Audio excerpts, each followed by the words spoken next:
Alrighty, I'm going to turn off my screen share here. I didn't realize I was screen sharing all that time. Really sorry. That's actually another point. You will forget sometimes that your screen share is on. But as much as you can, try not to leave the screen on screen share for too long.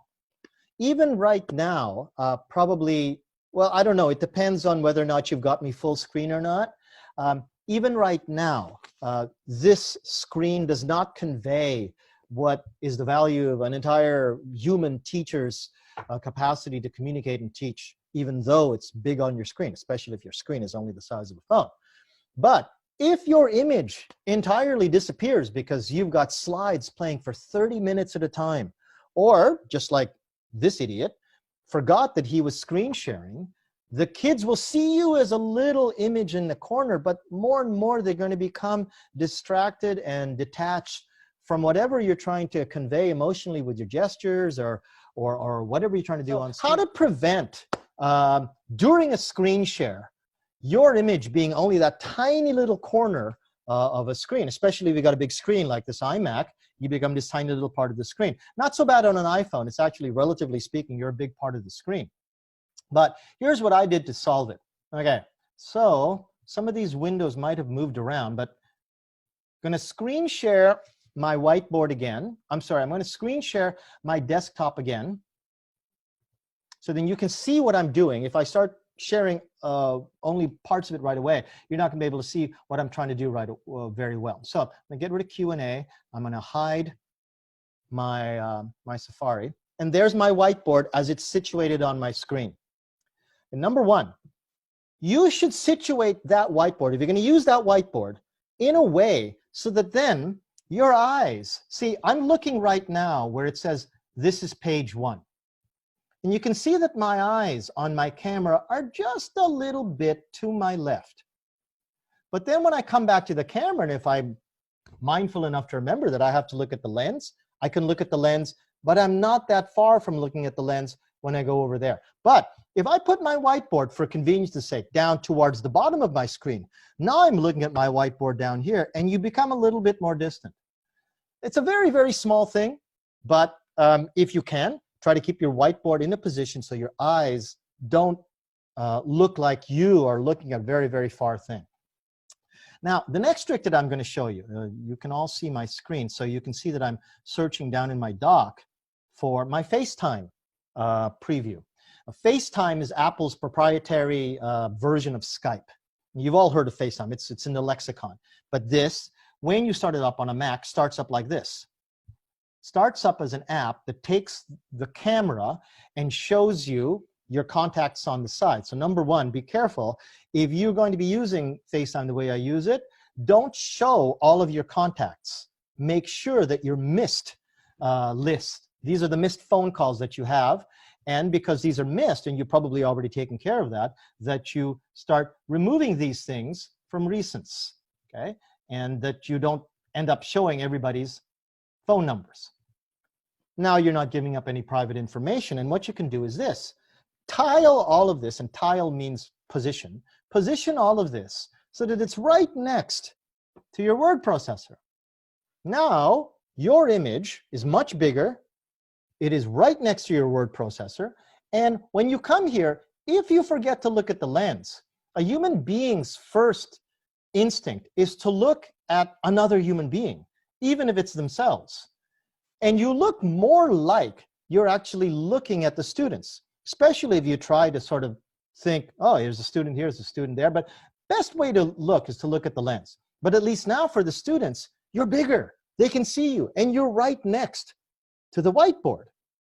So this is the way that I use FaceTime. Unfortunately, I haven't come across any other video software that will preview in a horizontal orientation. Moreover, FaceTime shows its preview without any edges, without any borders. So for example, if I started up Skype, it does have a video preview if you wanted to do something like what I'm doing here. But if you look at Skype's video preview, once I get it going here, come on, bring me in. Okay, it's video preview. You've got to go to preferences here. And the preview is there, but it's horizontal, and it's got all of this extra space around it. So it ends up being visible. And it's much smaller. You can't really make it bigger, right? Well, with FaceTime, the FaceTime preview, you can make this as small or as big as FaceTime will allow. Now, to compound that, how do you make that even better? Remember before I was saying don't share your entire screen if you don't have to? So let me just test something here. I'm going to go to my conference window. I'm going to see, I'm currently screen sharing. I'm going to see if I can actually interrupt this share with a different kind of share. But I got to show you something anyway. There is a set of tabs up here that most people probably don't even notice. That there's basic screen sharing where you have all these things where you can share your phone, which I think is really cool. You can share the whiteboard, you can share apps. But there's also advanced screen sharing, and for some of you, files, where you can share from Box, Google Drive, Microsoft Online.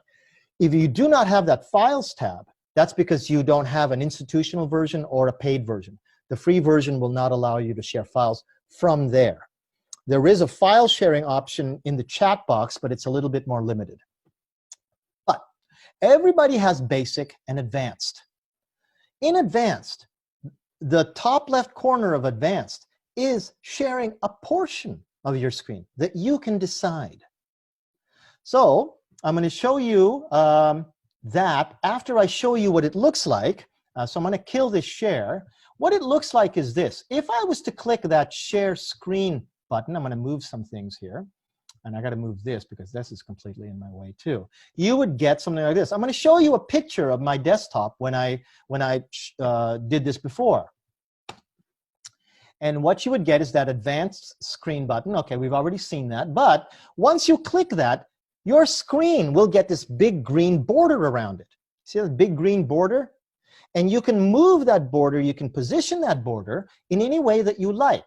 When you do move it around, okay, oops, or no, that's not the right one. That's not the one that I wanted. When you do move it around, it will turn into an orange color. And that's telling you that your screen share is paused and it's being adjusted, and the audience can't actually see what's in this orange area right now, but that's because Zoom is rebuffering the entire area. So I'm going to do that here right now, okay? I'm going to go to screen share and a portion of the screen. I'm going to see if this will actually, yeah, it did. It took over for it.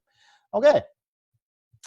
Phil, can you see just my word processor in my preview now? That is correct. I can see you and your word processor on the side. Okay. And you can also see that now you can't see the thumbnails to my word processor.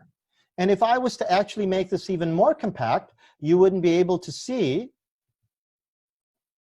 my, oops, I got to move this down. You wouldn't be able to see my top controls for my word processor. But that actually gets in the way because sometimes if you want to actually grab text or a chart or a shape, that area, that brown area gets in the way. So I actually make it so that the, whoops, the border itself, oh, sorry, is showing the text and the chart and the table buttons. Make sure that the word processor is on top of that extraneous information in FaceTime. And now you've got your whiteboard, plus you've got a bigger image of yourself. Makes the student feel a little bit closer to you. Your gestures become more obvious. And I think, to me, this is the way that I'm going to try to go a lot if I think that I'm going to be screen sharing a lot. But I try not to screen share too much because I'm not even going to be mostly in most of my synchronous work much longer than 20 or 30 minutes at a time.